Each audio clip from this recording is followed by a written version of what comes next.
What's up, man? What's up? How you doing? I'm doing good. Glad to have you back, man. Sir. So yeah, Carter McKinney, Marshall County alum, now holding down John A. Logan. Right. So yeah, man, just kind of introduce yourself. For the people who are around this area that don't know you, just kind of talk about, maybe your high school days, kind of what you're doing now and how things are going. Yeah, so Carter McKinney. I went to Marshall for 4 years, played under you for 2 of those years, junior and senior year. And then I played for Lake Area Academy for 3. And then I'm at John A. Logan for my 2nd year right now. Yeah. Yeah. So you did play for me for 2 years. And I will say that I was very thankful for the guys that were there whenever I took over for Coach Mack. I thought, Coach Mack did a great job. And I was just blessed for the group that I came into. Mm-hmm. I think when I first came, when I got there, you were a sophomore, right? I believe I was a junior. Were you a junior? Mm-hmm. So did you get there in 2022? Oh man, I think I was a junior. I don't know. So either way, I remember, you were very underdeveloped physically. Hey, and there's nothing wrong with that, and that's something that I think will be, that's kind of a going trend. When you're talking about high school players right now, a lot of them are underdeveloped. Mm-hmm. But I think the difference is you worked your butt off. So I get there and I see this like 6'6" kid that weighs I wasn't even that. I was probably like 6'2". Yeah, like 170. Yeah, I was very undersized and I didn't know anything about you when you came on, like nothing. Yeah. So Coach Mack had this thing called they called it the cauldron, and it was like a med ball workout, and like those are the days that I dreaded. Like I could not stand going up on the hill and throwing med balls around, doing squats with them. I hated it. Yeah. So they tell me like we're getting a new assistant coach, and I'm sitting here, I'm like, okay, sweet, that's gonna be fun. And then they're like, yeah, he's a strength and conditioning coach for the football team, and I'm like, oh gosh. I'm like, so what's he teaching? He's like, oh, he's an ISD teacher. I'm like, oh no, like, I'm screwed. And I'm like, well, I'm gonna have to pick it up in the weight room and all that. I've never seen a weight room before when I came in. So yeah, when you came in, I had no words. I was like, I was very surprised. I was like, shoot, man. The first year, so I get back, so I'm coming from Rend Lake, and after COVID, it was just my family and I kind of had a gut punch, just like everybody, and it's kind of like, is this where we want to be, for long term? And we realized that it was not. So we kind of started making the steps to make it back here. And I was just hoping for an opportunity to just be around the baseball program. Mm-hmm. So I got my certification in special education, kind of fell into the ISD role. Mm-hmm. I think anybody that knows me at school, it's usually not a good day for them, but yeah, so I hopped on with Coach Etheridge. It was his first year. It was my first year whenever he was the head football coach. And I loved it, man. I loved just working with those guys, teaching them. It was pretty raw. Mm-hmm. From a strength and conditioning standpoint, there was a big curve there.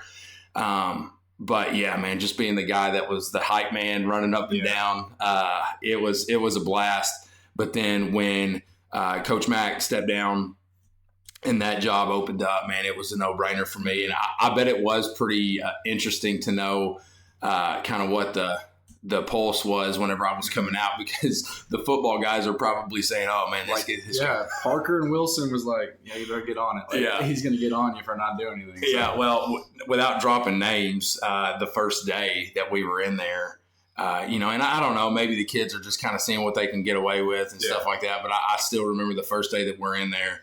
These two kids are about to fight, mm-hmm. and I kick them both out of the weight room. I'm like, no, we're not doing that. You guys get out of here. Yeah. And I remember looking around, and some of the older guys were like, oh my, Now I was yelling, but I think it's important, especially in high school, man. You don't go to the weight room to mess around. You don't go to goof off. That is where progress is made, and I think you're a true testament to that. And I got to thinking, I went back, and you remember whenever I made it optional for you guys to work out in the mornings. Oh yeah. And how many people showed up? Two. Yeah. I remember the first morning we were there. I got there at like 5:45 a.m. You said 6 a.m. optional lift. I was like, well, shoot, I'm not gonna be the only one that's not gonna go. Yeah. So I showed up, had a like an energy drink. And I was like, all right, I got to do this. Like, let's go. And I'm sitting there and it's about 6:05. No one has pulled up yet. And I'm like, gosh, it's going to be a one-on-one with me and Gio. Oh, that's good. And it was my first year there. And I'm like, all right, someone please just pull up anybody. So I think it was Clayton. Yeah. Clayton pulled up and we're both sitting here. We're like, why are we the only ones here? And we head over to the weight room and here you are, you're bumping rock music. Coming in. I'm like, how's this guy this awake at 6 a.m.?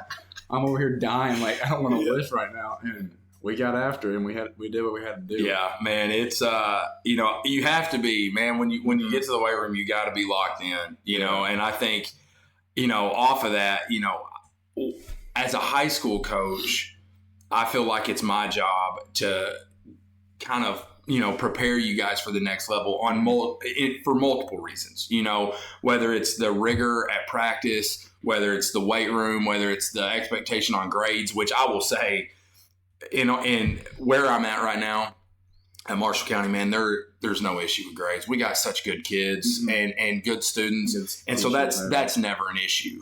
I think just getting people in the weight room and stuff like that. And it's happening, and I think it's because people have seen guys like you and Oakley and both Oakleys, Landis, those guys that went in there, got after it, and it paid off for them. And it's not just working out at 6 a.m. with me, it's coming in and doing your plyos and stuff like that. When you were playing for the Rattlers, there were a lot of times when I'd be in here doing lessons and you'd be in here by yourself throwing the plyo balls on your own. And I think you'd have to get on to me too. Like, don't throw your arm off. We got a game like next week or something like that. Dude, you're throwing a bullpen tomorrow. Like, what are you doing? But that was just you, and I think when you started making that big velo jump your senior year, I couldn't keep you down. Like, you wanted to throw all the time. I became obsessed with the numbers of going up and up, and credit to the workouts because we started that class, that fourth block class, and that's where I saw most improvements. And that was a good environment because everyone would go in there and just get after it, and you're with your buddies and everything like that. And then it translated onto the field, and then you would see exit velo numbers go up. I'm finally hitting the ball out of the park. No one had been able to do that before. I remember the first time I did that in BP. I'm like, okay, let's go. So all that improvement, it shows on the field. Then you just become obsessed with getting better and seeing the numbers go up. Because I'd be in here throwing pull downs at 10 p.m. with Talon and Riley, and we just wanted to hit. And I'm like, guys, you got a pocket radar? Let's throw some pull downs. And that's when you came in. You're like, dude, I just saw you throw pull downs yesterday. What are you doing? I'm like, I'm trying to hit 85, trying to get 90 on a pull down. When did you become obsessed with these numbers? When I started to see the numbers grow. And that's what it's all about is you see those numbers go up, and that's when you want to keep going. And get better. And I think, man, from a strength and conditioning standpoint, both athletic related and non-athletic related, you're motivated by progress, whether that's progress in the mirror, progress on the field, whatever. And I think, just getting guys in there and exposing them to those stressors, and putting them in a situation where they can see that progress, that is a game changer, and I'm proud of you, man. I think that, you have put yourself in the position that you are now. And, I'm hoping that the example that you have put out there for the other guys at Marshall continue, year after year after year after year, because, does that underdeveloped junior play, is he at John A. Logan, one of the top junior colleges in the country? About college baseball, right? Until I saw the improvements, right?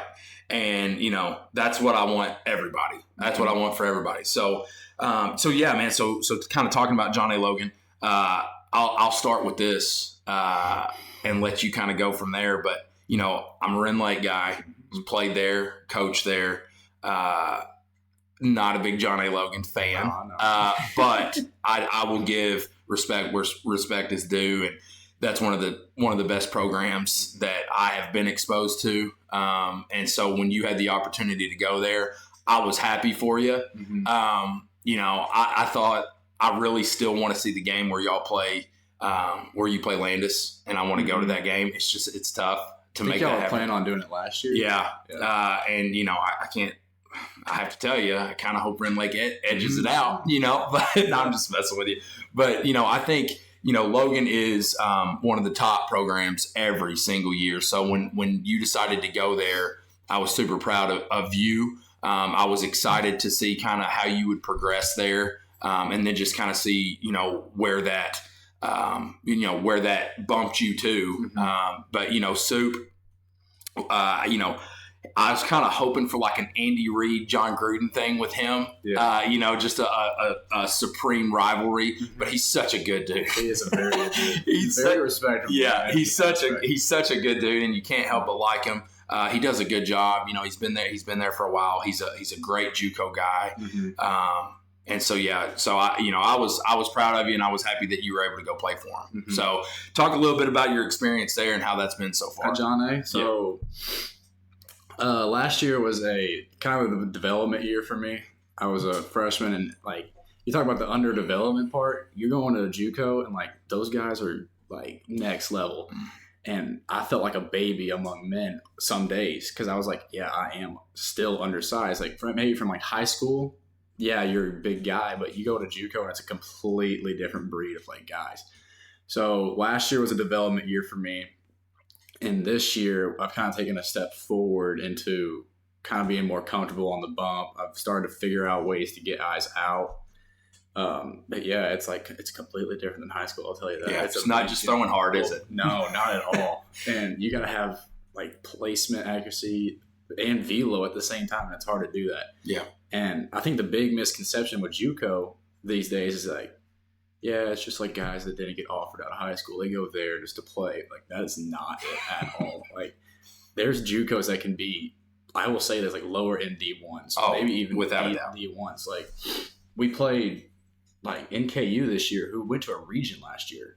And they played Tennessee and fought with them. And we like scrimmaged them this fall, and we beat them one of the two games. So like anybody can win a JuCo baseball game or like against D1. So yeah, it's a different level. Talk about, the difference in just kind of being on your own. I think that's something that people don't really think about, moving out of high school to the next level, having to get yourself up in the mornings, go to weights, go to class, go to practice, do it again.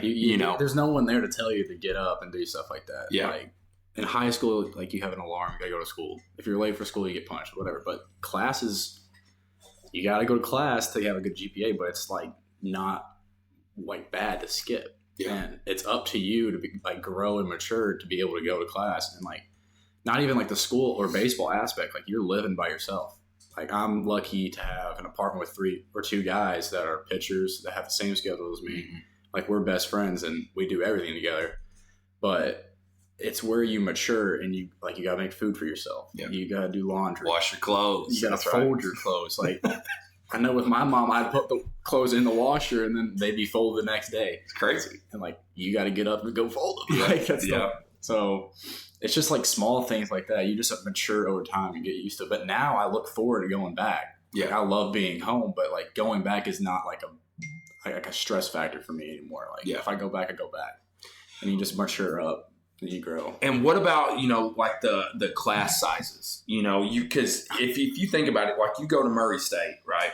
Yeah. You're in an auditorium with like 200 people. Right. And that's tough, because you're putting yourself in a position where, you're learning this advanced material and the teacher probably doesn't even know who you are, and honestly, you're probably just a number in the classroom. Whereas, I know at least at Ren Lake, and I feel like it's probably pretty similar at John A. Logan, classes are probably about, 25, 30? It's about like a high school class. Right. Yeah. And, if you're struggling, you can get help, Yeah, you develop that relationship with the professor every single day. Right. So that's another perk of JuCo is you can go and get an academic degree and you don't have to worry about like not having a relationship with people. Like even like my classmates, like I see them 3 times a week, same time every week, and I have a relationship with them, even though they're not on the baseball team at all. Right. And like at a university, you might see those guys one time, and you're in a classroom where you can't talk. Like the professor's just lecturing. So yeah, and I think a lot of times that's how kids get kind of swallowed up. It's because it's intimidating. You know, I remember when I moved to Indianapolis, I was scared that I was going to still have to go into an auditorium type class. And fortunately, you know, it was a private school. So classes were still about the same, because I just know, and I think, you know, you probably have a better grasp now of who you are as a student, who you are as a player, who you are even as a person, just because you've been on your own and you've had to learn. I still don't think that I would have flourished in an atmosphere with a lot of people, you know. So taking that junior college route was huge. So the, you know, and then you've got the social life part of it, right? You know, and that's a balance as well. I mean, you know, it's a funny thing to kind of talk about, but it's the truth. You know, so you're balancing school, baseball, your time, you're across two guys, and like right. all your buddies are around you, so yeah, you got that social aspect as well. Yeah, and you know, you want to enjoy your time there. So how do you like living? Are you living in Carterville, or where are you guys living? Where the field is right next to the school, and the weight room's right there next to the field, and we're across the street in an apartment complex. So us baseball guys we have 2 buildings, and there's another 3 buildings that like softball has, volleyball has. So all the athletes are right there. So if you need anything, like, there's people there to help you. And like, we'll go to like B-dubs on like a Thursday night. Like every Thursday night, that's our thing. Isn't that 40 cent? 40 cent. BOGO. Yeah. I want to get that's through. Right. So we're there. We are there at 5:30 every single night. Yeah. Like whenever there's a game on, like a Kentucky game, I'm a big Kentucky fan. So I got buddies that are Kentucky fans, like from Paducah and stuff. We'll go over to each other's apartments and just watch the game. So, I mean, you got to find time to hang out, but also you got schoolwork and like baseball and stuff like that. But yeah, it's a great time. Yeah, the old BOGO night at B-Dubs, man. That last Thursday. Yeah, that's so funny, you know, because that's definitely, that was something, that was a weekly event for us also. And it's good to get away from baseball. Like, you're just going and eating. Yeah. I mean, you'll burn out. Yeah. You'll burn out because it's a job now, right? Yeah. And, you know, I think it's, the magnitude, the workload is underrated. You don't realize that how much time is taken up. Yeah, because we'll have 6 a.m. lifts in the morning, and then I'm going back and making breakfast, and you got to eat, and then you got to go to class for like 2-3 hours, and then you go to the field immediately after that. Yeah. Then after that, we got like study table hours. We got everything. So it's a grind, but I mean, it's fun at least. So you guys are getting big, nice facility now, right? Or is it done? No, they just started like putting the walls up. So we've had like the framework done, but the walls are going up, and they think it's gonna be done by like mid-January. Oh, really? Yeah. Yeah, it's wild how quickly they can get that stuff done. But man, that's a game changer for you guys. I mean, so where do you guys train? Like, what is your indoor right now? I mean, so obviously that's going to be your training facility. But so what do you guys do? Like, what do your hitters do? Where do you guys get your work in? So we have a indoor cage in the practice gym, but in the wintertime we'll do like live ABs and scrimmages and stuff like that. So we'll go over to this facility called SI Elite that's in Marion. Yeah. And we'll just use that. So we'll get our live ABs in. That's like January, early January, when we're prepping up to go for season. We'll just go over there. It's an all like turf facility. Yeah. Kind of like this one we got. Right. Here. Yeah.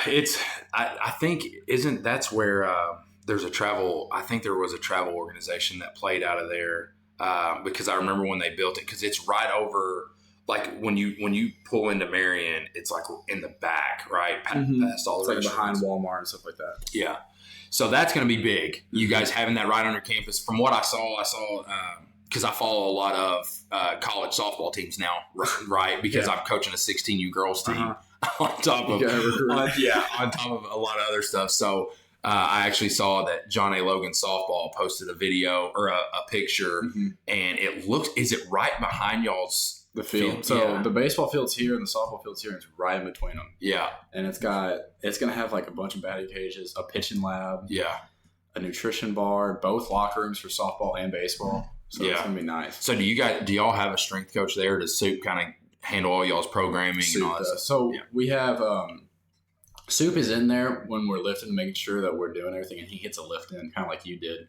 He'll just do his lift while we're lifting, but we use Maximize Pitching Lab over in St. Louis, and they'll come and give us assessments on like each individual person. So each person has a different program, and every day is filled out of what you need to do. So like Monday, Wednesdays, and Fridays are usually your lift days. Mm-hmm. So we'll do like an upper body, a full body, and a lower body. But then in between that, you have like mobility days and band work only, maybe athletic training or conditioning. And it's fit to each individual person. So they give us a weight training program and a mobility program. And the mobility program's like a ton of exercises. And like they highlight it in red if you like need to work on it. Like, yeah. That's awesome. And that all kind of goes back to just the individual aspect of it. Do you get that other places? No, your top level Division I schools, yeah, you probably are, mm-hmm. right? But your lower level schools or your lower level JuCos, they don't have the ability to do that because that stuff isn't, it's not cheap. Mm-hmm. So is Coach Morey, is he still there? He's our patient coach. Yeah. I want to say he maybe had just started whenever I was leaving. How long has he been? He's been there a while. I'd say about 8 years. Yeah, he does a good job too. Oh yeah. Yeah, he. It's not even just like on the pitching side. Like he might be the best analytics or stats guy I've ever like met.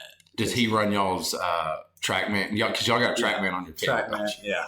And well, not even that, but like scouting reports on the other teams. Like he gives us each a piece of paper that's got like every hitter on the other team. Like we're playing Ren Lake and Landis is there. Like it's got a whole like stats, what to throw him, all that stuff.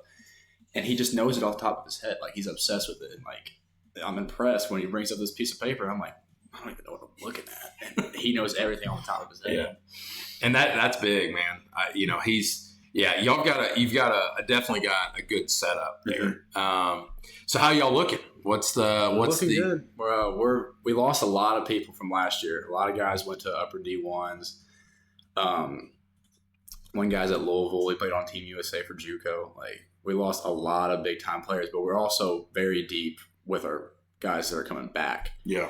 And we're getting a lot of transfers over break from bounce back D1s and stuff like that. But our freshman class looks good. Our sophomore class looks good, mature. Mm-hmm. But this is like a very mature team, I will say that. Yeah.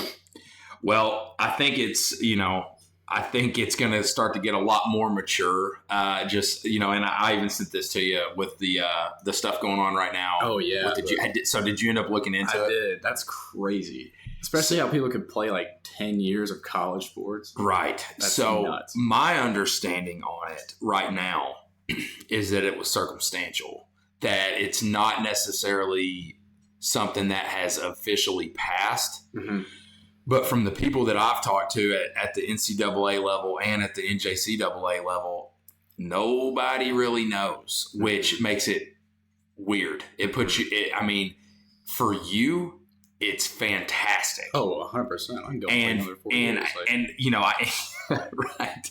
And I think, it's all about perspective. Mm-hmm. For you, it's fantastic. For the junior college schools, it's fantastic. It's gonna be great. For the upper level Division I's, fantastic. Mm-hmm. For a high school kid, it's terrible. It's horrible for them. And I think is it an end all?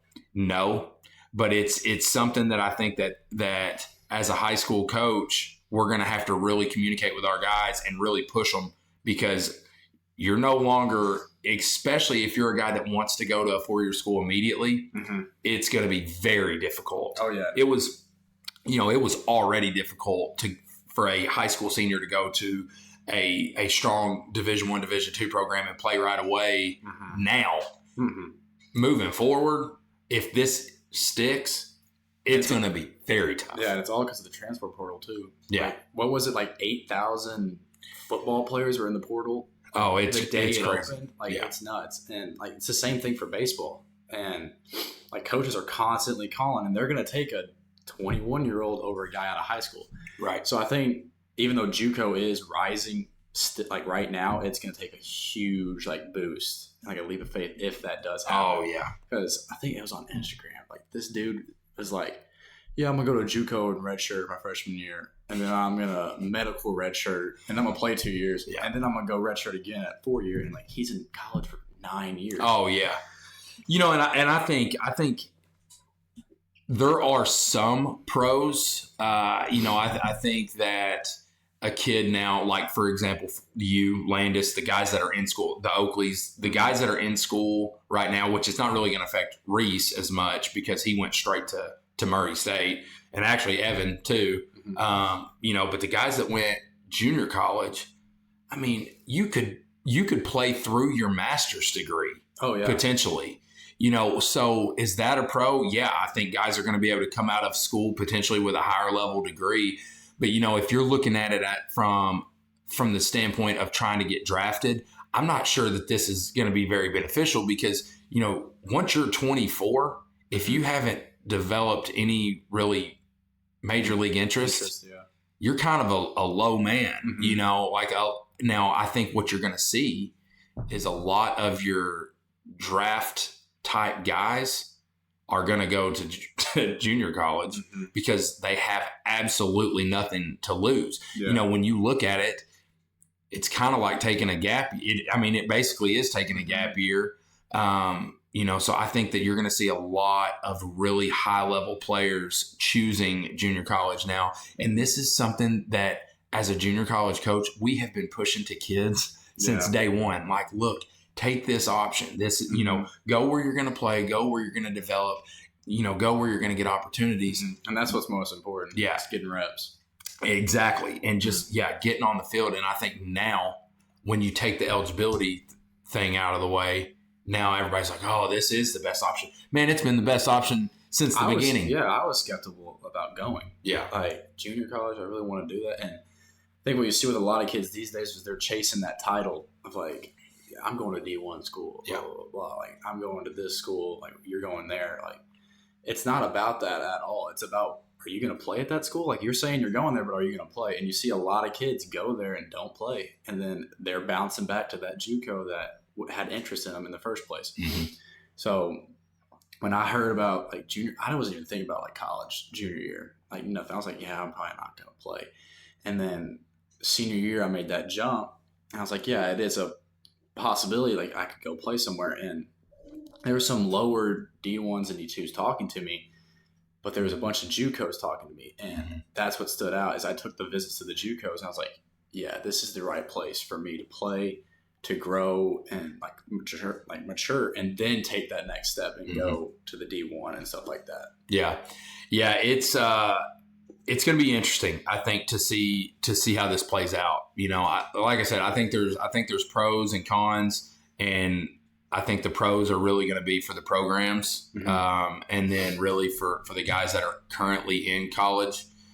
But I think for the high school kid, it's gonna take some time to figure out the implications of it. I think there's still going to be programs out there that focus on developing high school kids and that sort of stuff, but it's going to change the game. The same way that the portal changed things and the free transfer stuff. This is the next big thing. It's like the Industrial Revolution. Oh, yeah. You don't really know what's going to happen. But you just got to hope that it's net positive and that, it doesn't come at the sacrifice to the kids, but, let's kind of bounce back a little bit back to your time here. So you were one of the OGs, that came in when we started the Rattlers. And I think you played for Corey the entire time, right? Every year with the Rattlers.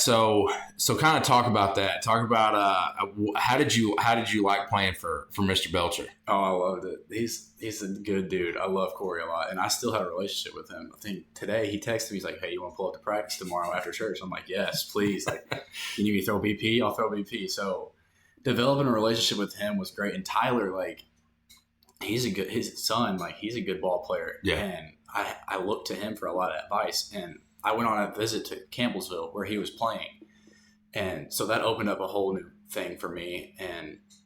But they're a good family, and I really, really appreciate what they did for me. Yeah, Corey is a blessing to have at that level. I think because he's firm, but it comes from a point like he cares. He cares about every one of the players. He knows what happens at the college level because he's lived it. And I think not letting guys get away with attitudes and Oh no, he doesn't put up. No, and it's great, man. And I've had people call me, about how he kind of squared somebody up and got them back on track, rather. But that's what you've got to do, man, because at the end of the day, these college coaches are coming to these games, and a lot of times they're at the game because they like you. They know they like you. They just want to see how you are. Exactly. And sometimes they're looking for reasons not to sign you. You know what I mean? Because you're good. So because there may be another guy that's in the same game, and is he hustling on and off the field? Is he picking his teammates up? And I think that is something that's not always coached, and he does a phenomenal job of it. That team should be pretty solid this year, and I think that's a testament to he does his due diligence. He watches high school games. He's trying to put together the best product that he possibly can to help these guys get to the next level. And I'm thankful that you came on and played for him.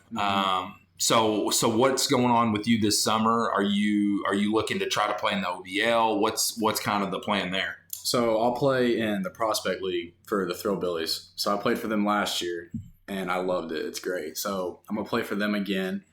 And depending on if I sign this spring with somebody, the next level, we'll talk to them what they want me to do. But I could possibly come back to John A for another year if I needed it. Yeah. So I'm kind of in that nothing to lose area right now. I'm just going to go out and play. Yeah. But I'm going to play for Thrillville, and that's a great league and very competitive league. That's a good. Right. There's a lot of good guys in that league. So yeah, that's about what I'm doing. So was Bobby Simpson, was he one of y'all's coaches over the summer? Mm-mm. So yes, Bobby. Yeah. I didn't know it was the last name. We call him Bob. Yeah. So he was a Red Lake guy. Did you know that? Mm-hmm. Fantastic dude. Yeah. I mean, baseball wise, he's top of the line. And he's coaching now with Coach Neal, I know him as Curly. He left Blackburn University, and now he's coaching at a school down in Alabama, Gulf Shores, Alabama. And those two together, man, it's United States baseball, United States something. And I think they're going to do a great job because Bob he's a great recruiter. He's an awesome talker. Curly's the same way. Oh yeah, he gives those pregame speeches on the bus right over. Yeah. Yeah, and then didn't I see where Coach Morey is coaching the Thrillbillies also? Mm-hmm. So he's taking over. Yeah, the head coach. Yeah. Oh, that's cool. The manager of it, which is even better for me because that's my coach for John A. So he'll be able to keep me on track and watch everything I'm doing. Right. So who was the head coach last year? Ralph Santana. Yeah. Yeah. So it's crazy. He's been around a while too. Yeah. Yeah. Does he still do lessons and stuff at, I think at the time he was doing it at Doc Z's. I think he started doing some at SI Elite too. Yeah. But yeah. So it's crazy, man. Southern Illinois, it's kind of a hotbed really, man, for baseball and just good baseball people. And Bob's been around a long time. He's got a really good relationship with the guy at Vanderbilt, Corbin. And he does a lot of cool stuff. Yeah, so he's a good dude. it wasn't this past week because we actually we started our Road to State challenge. I started that didn't we start that year? My senior year. Yeah. And, it's the equivalent of the Road to Omaha. At Indy, we called it the Road to Cary Challenge. It's really just a way for us to close out the fall, seeing kind of where guys are at, really kind of push them mentally while encouraging them to pick each other up, become more of a team, build that team chemistry. And I can tell you, man, and I think you will vouch for this. There is no friendship like the friendship that develops whenever you contemplate whether you're going to die during the sprint. You're looking at each other like you're both going through the same thing. Like, dude, you got this. You got this. I got this. But you got to encourage, you're not making it through. Yeah. So did you guys do any? I saw some pictures on Facebook and stuff. You guys flipping tires and stuff like that. Did you guys do any kind of challenge like that? So we do. It's called the Logan Challenge. So we'll do it the week after Thanksgiving. it's like the worst week. Oh, that's tough. Yeah. So you're going up and you're eating a ton of like food and everything, and then you got to go back and do conditioning. And guys are throwing up and everything. I bet. All that weight you put on, it's gone. So we'll do it. It's a week-long thing. It's Monday through Friday. Every day's different. Monday will be like just a strength day. We'll be in the weight room doing like speed stuff and lifting weights. And then like one day's a swimming day. That's my favorite day. I love that day. Swimming. Yeah. So we'll do a lot of relay races in the pool. And then Friday, I think everybody does this, like a big obstacle course, and it involves pretty much everything you did that week. And you just got to do it all over again in one thing. Yeah. So it's like 15 minutes of just torture. It's hell. You can say it. It's tough, man. So that's kind of what we did with Road to State. I will say that this year's obstacle course was the worst. Tough. Yeah. So I looked at the thing and I was like, oh, they're running around the bases. They're throwing med balls. Yeah, I was like, I could do this. And then it's that run that they're running around the whole like campus, and I'm like, oh, that was tough. Man, what made it the toughest? So how they started out, they ran the bases, right? Just a sprint. Then they keg tossed it around the bases. Then they squat through it around the bases. Yeah. Then we set up a designated area in like deep center field. All the players that, like if it was teams of 5, you had 1 hitter and then 4 fielders. So the hitter had to hit. They had 10 balls to get all those fielders in. Right, so they had to drive the ball middle, and forces you to. And they had to gas already. And they had to catch it cleanly. Yeah. And then once they caught it cleanly, they ran to the next station. Well, you couldn't advance until everybody was through to the next station. Yeah. Well, at the very end, the hitter had to hit it to the same area, run and get it, and then run to the next station. Yeah. So we did something kind of like that. We did it was like fungo work. So you pick one person to go hit a fungo at the pitcher's mound, and everybody on your team has to catch a ball. Yeah. So everybody's gassed. Like I'm running to pitcher's mound. I'm like, I'm not gonna be able to hit the ball. Like guys are swinging and missing, just looking like idiots. And I'm like the substitute like fungo guy when we do like BP. So I'm just tossing up, I'm hitting it, and guys behind me are just yelling at it. They're like, hit the ball. What are you doing? Guys are hitting ground balls to the dudes, and we got out of there quick, and there's this guy's 5 minutes behind us, and they're still hitting the fungo. Yeah. And it's like, yeah, it's pretty funny. Oh, man, it's a blast. So, like, after they got done with the hitting station, they ran to a 9 square, and the 9 square was set up probably 25 foot on deep second. So, literally all you had to do was throw the ball into the 9 square. And, man, they got there, and a couple of them air melded over it, you know. And so I'm like, guys, just dial in, lock in. You got it. You got it. You got it. Take a breath, you know.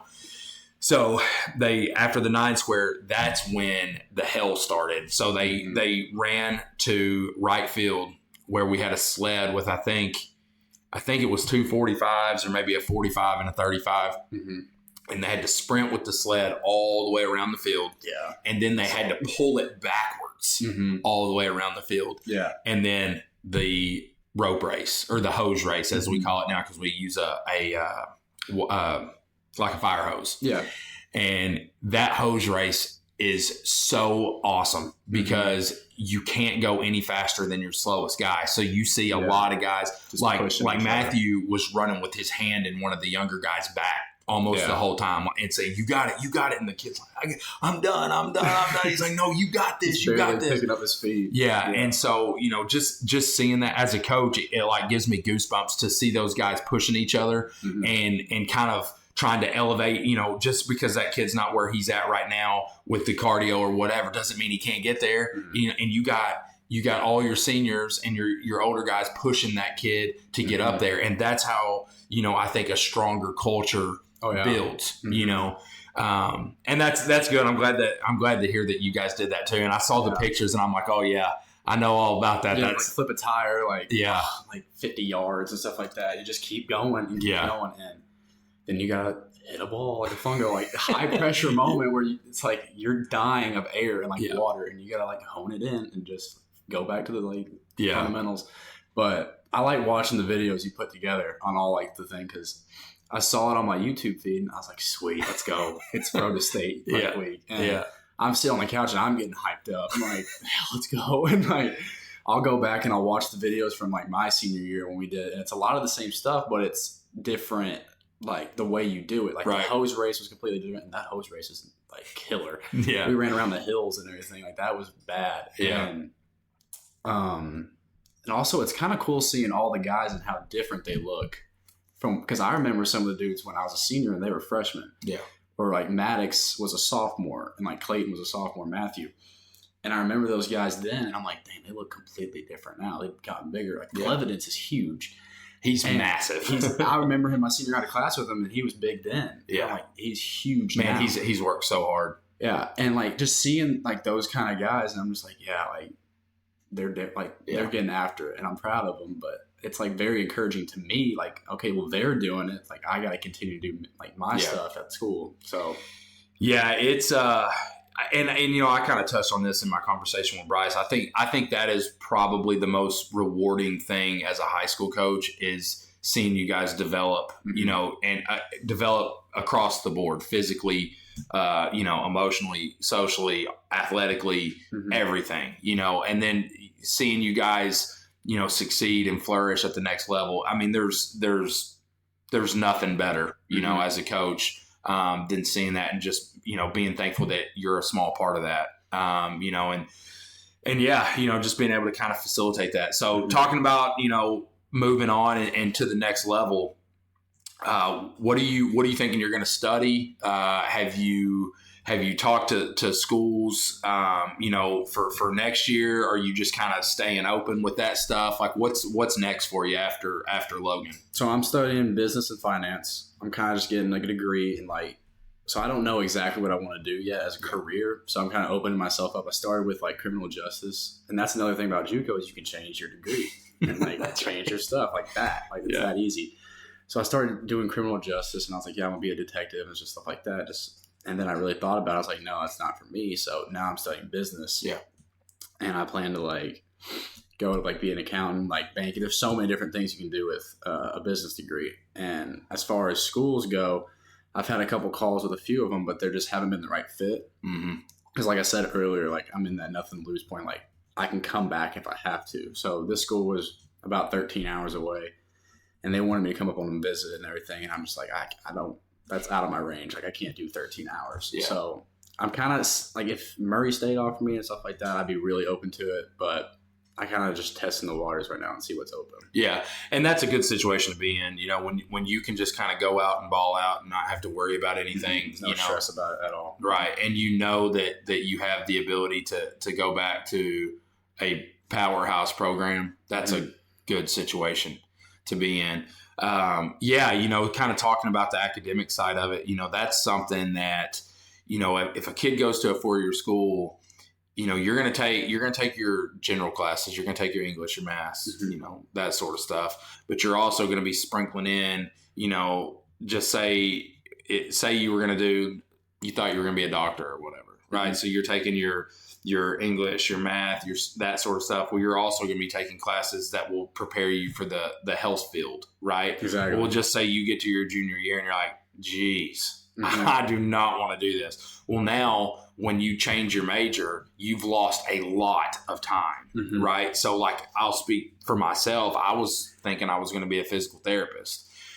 So I went through all of junior college prepping myself to be a physical therapist. So I ended up getting a Associates of Science and an Associates of Arts because I was there for 3 years because I medically redshirted. But I was getting primarily an Associates of Science kind of geared towards the medical field. So I took like an upper level biology, upper level anatomy and physiology, stuff like that. Well, then whenever I transferred to Indy, I decided I did not want to do physical therapy. I was just going to go more towards the exercise science field, biomechanics, kinesiology, that sort of stuff. And if I would have went to Indy right out of the gate and changed, I would have lost. That's what classes. You had 2 years. Right. Yeah. You go to Logan, Ren Lake, a junior college, you get an associate's degree, boom, you're locked in. You've got those classes. You don't have to go back and take them. Exactly. And then you can spend your junior and senior year just enjoying college and doing the things, taking the classes. They're going to help you after. Right. And like kids are taking dual credit classes in high school now, like a lot of them. So we have a freshman that came in and he's got like all of his generals almost done already. So he's got like 3 classes, and that's a huge thing for him because now he has even more time to focus on baseball. Right. So dual credit's a big deal. Like going to JuCo, you can get your generals out, and if you already have them done, you already can start with your career right then. So like last year, I was taking like biology, stats, and just like English classes and getting them over with. So now this year, I'm taking like speech and ethics and morals that like lead to my career path. So So yeah. Yeah, and I think if you look at like the post grad route, I think that's something that is going to continue to be a benefit for those kids, just because just say if you're a Kentucky kid and you've taken 12 credit hours through dual credit classes, which I think almost every high school at this point is pushing that, taking dual credit classes and stuff like that. I mean, shoot, you could take a post grad year, and apparently now enroll full time. You could enroll up to 15, 18 hours. You could take a post grad year, depending on how many dual credit classes you have. Take a post grad year, get an associate's degree. Yeah, still not use any eligibility, and then go to a junior college. Exactly. You could get another one, or you could take the minimum classes that you need. And just focus on baseball. Yeah, and so that's kind of going back to that. I just think that there are benefits to that stuff. It's just everybody's experience is going to be a little bit different, and I just hope, like I said, that it's a net positive. But so what is y'all's conference setup now?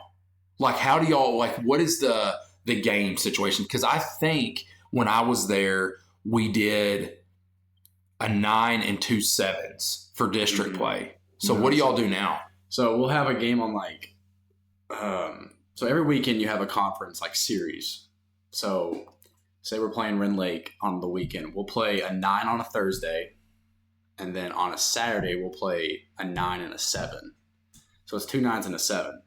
And then so say we play at Ren Lake Thursday, we'll be at John A Saturday. We'll just switch it.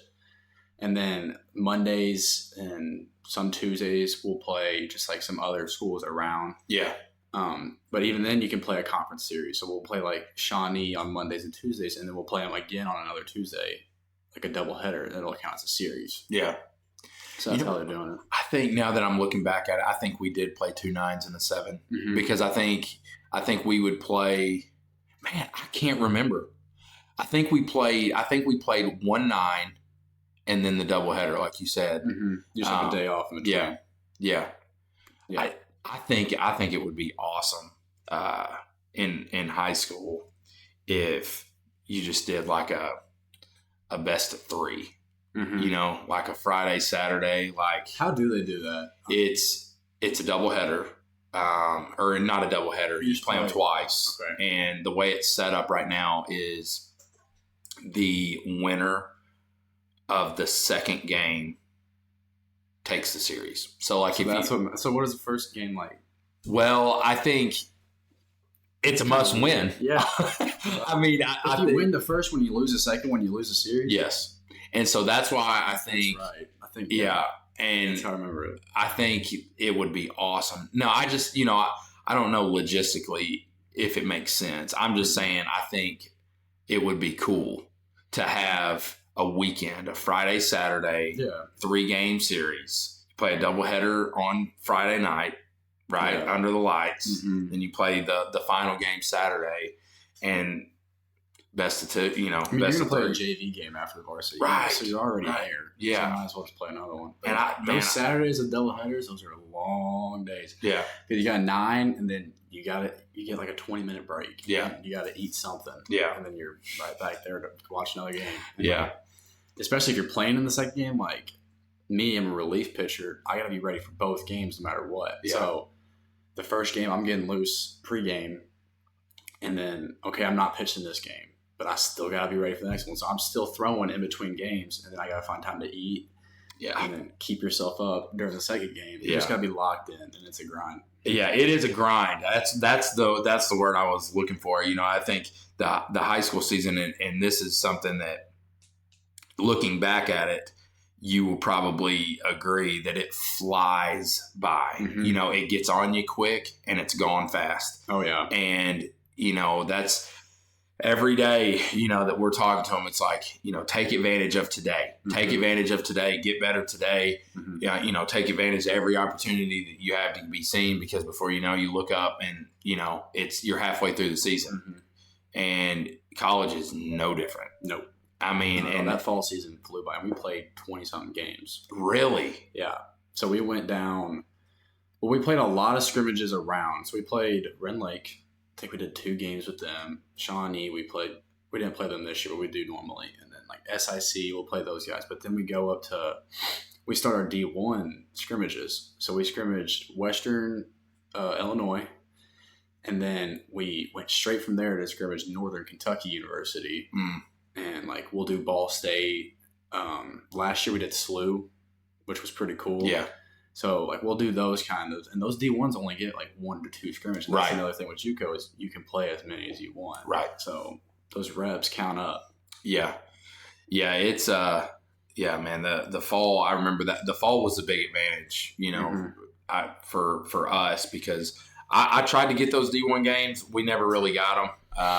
Because a lot of times they wanted to play Wabash and Logan and stuff like that. Mm-hmm. So we would play the other junior colleges and that sort of stuff. But it's good for everybody too.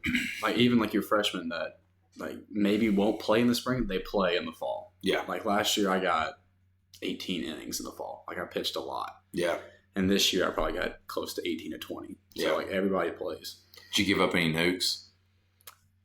This fall, I don't know. I had a good welcome to college moment last year. Yeah. Gage Griggs. Yeah. So I got there and we like reconnected. Like, yeah, we know each other. And it was my first scrimmage out there. And first batter, I did well. Ground out to third, like first pitch. And then he comes up and I'm like, all right, let's go. Like a little rivalry from him transferring and stuff like that. But yeah, I love Gage. And there's a friendly little rivalry, and he just hits it right off the scoreboard. Yeah. And I threw the pitch, and it's just like this. And I'm just watching, and I'm like, don't. And I'm like, yeah, it's gone. Yeah. So that was my welcome to college, and I'm like, yeah, you got to keep it out of the middle.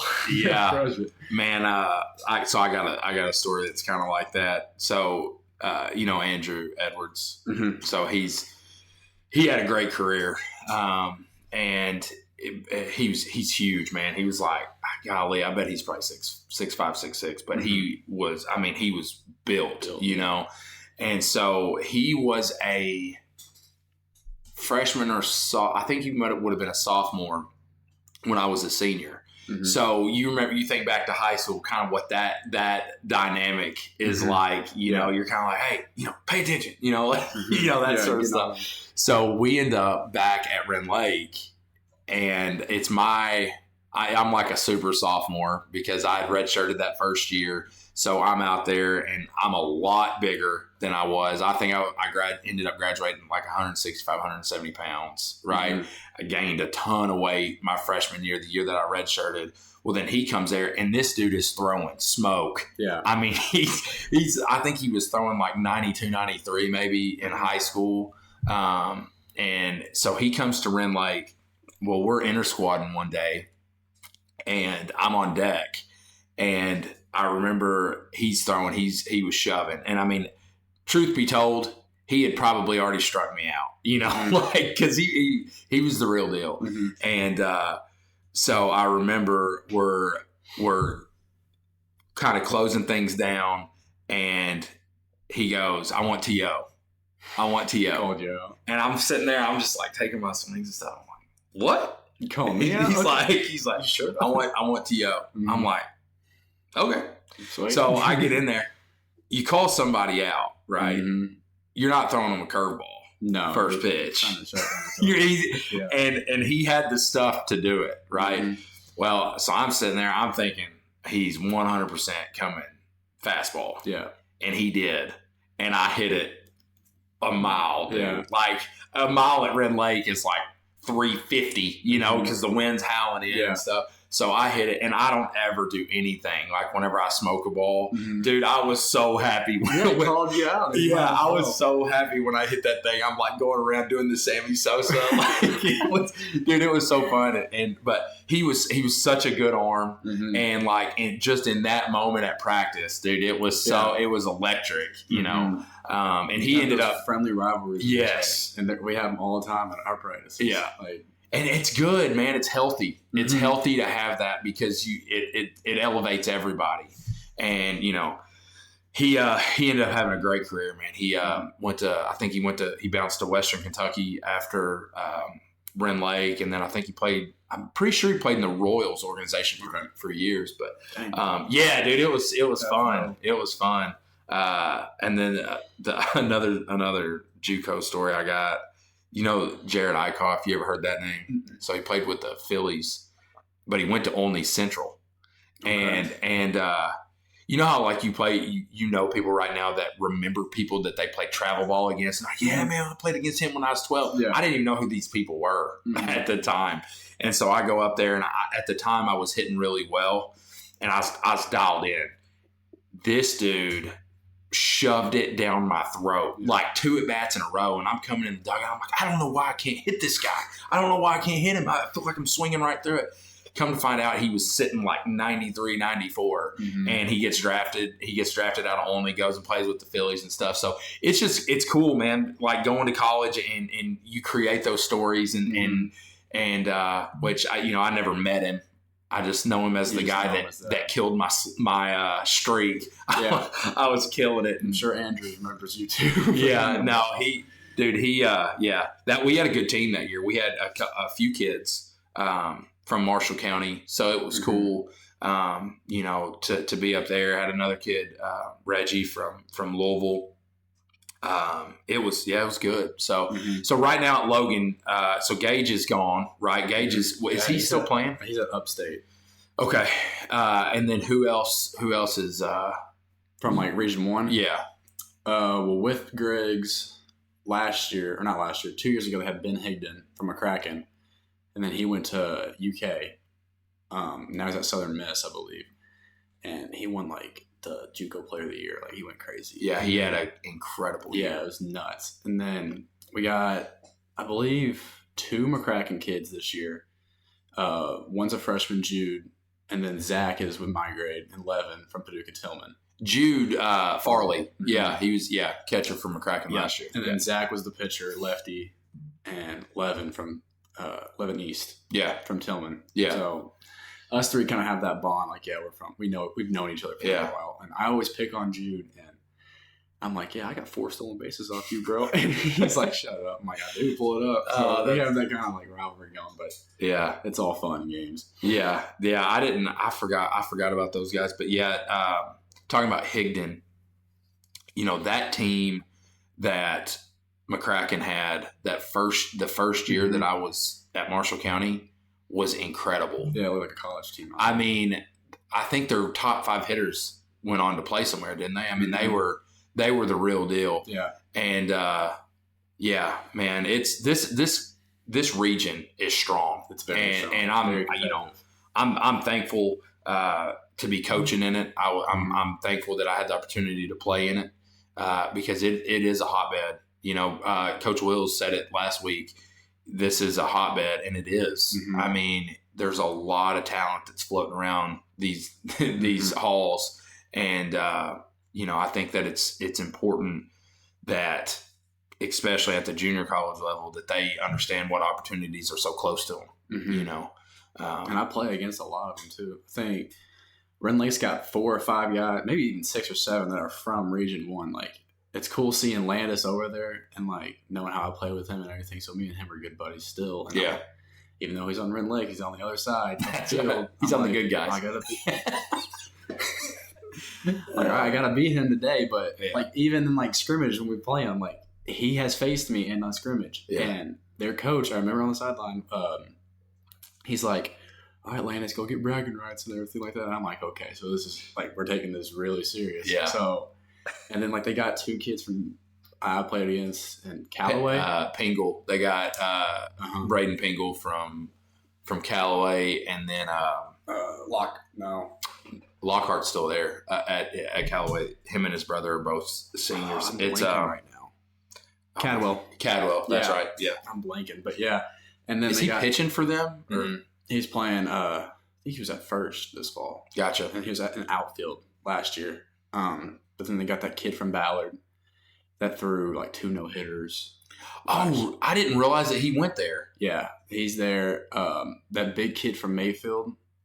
Yes, the big lefty. He's there. Like he shoved against us in Panama City, which is ironic. We drove all the way to right. So we went all the way to Panama City, and man, we had a great game with them because he had a phenomenal game. Yeah, and I remember now that he was going there, but because I think Mog texted me after the game and asked how he did, and I was like, he did good. But I mean, he was a mid to upper 80s lefty, I think, and he had his curveball was on. He was locating, but yeah. So we went to Panama City, and for spring break. Yeah, for spring break, and man, the team that was there, I think something happened with the schedule, and they ended up having to flip some games. And I think honestly, it was just coincidental that we ended up playing Mayfield, but it was fun. We're not doing anything like that this year. We're taking a year off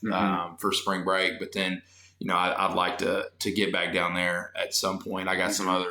And that's one of the reasons why that was my favorite high school year. Yeah, spring Panama City. Yes, both years. Junior year, we were in that hotel. Yeah, and we were out till 10, 11, just hanging out around the hotel. But then the senior year, when we were in that house, on the beach, that was insane. That was fun. We lived with each other. We stayed the night together. We cooked. We were out on the beach, and we had a curfew. And those guys that did not make a curfew. So that was your year. Yes, that's a core memory of us being out on the beach at 10:30, and these guys are running with umbrellas on their backs, and they're bear crawling through the sand, and everyone's got their phone out and they're filming, and they were hunting crabs. Yeah, that's what they said. They were. Yeah. Those are that team. I have core memories from that team. There's a lot of things that you don't know about because we try to keep it from y'all, but you have so the locker room. Yeah. We had to clean it and everything. Well, one of the reasons why it would get so dirty, it was Wilson and Tate. So that's the Wilson and Tate story that I have. That big old speaker that we had. Yeah. The Undertaker song and stuff like that. And all the lights are off. Everyone's got phones and everything, and they're just wrestling in the middle of the locker room. Oh my god! On concrete, just being boys. Yeah. But everyone's got videos of it. It's so funny. No, I did not. And them know. two being on the same team, yeah. You got a lot of stuff out of that. There's a lot of stuff that you don't know. That was fun. Yeah. Well, and that's what high school is about, though, man. Just kind of building those relationships with those guys. Oh, yeah. Do you still keep in touch with those guys? Yeah. Yeah. They weren't seniors, but I ran to Hunter Rivas and Gavin Clark in Academy 2 nights ago. Yeah. We sat there and talked for about 10 minutes. Yeah. Those challenges that you go through the games and practices and even road to state and stuff like that, they stick with you.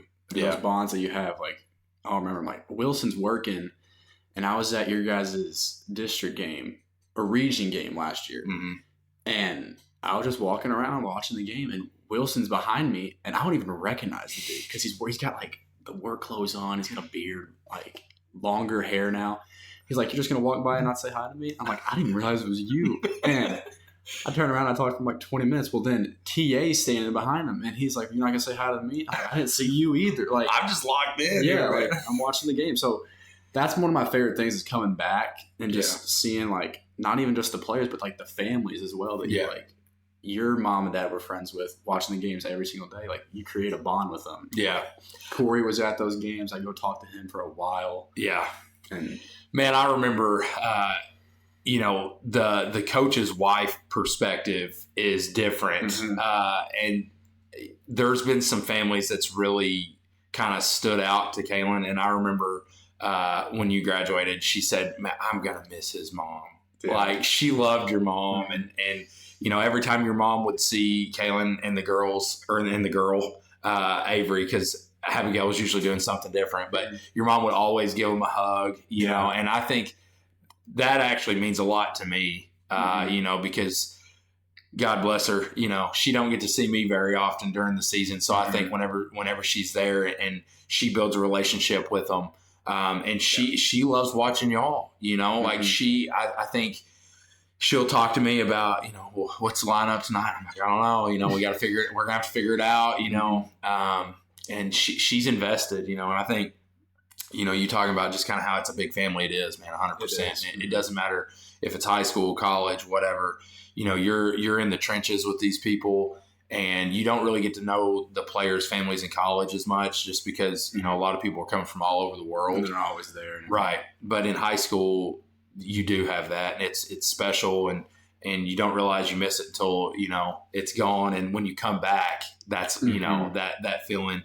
And hey, we'd love to have you back this year, man. I think we're going to have a good year this year. I can't wait to come watch it. Yeah, shoot, man. You can come and hopefully watch us at the state tournament. That'd be awesome. Yeah. But no, man, I'm excited. I'm you know, I'll end with this. I'm proud of you, man. I think you have earned everything that you've gotten. And I think that I still think your best days are ahead of you.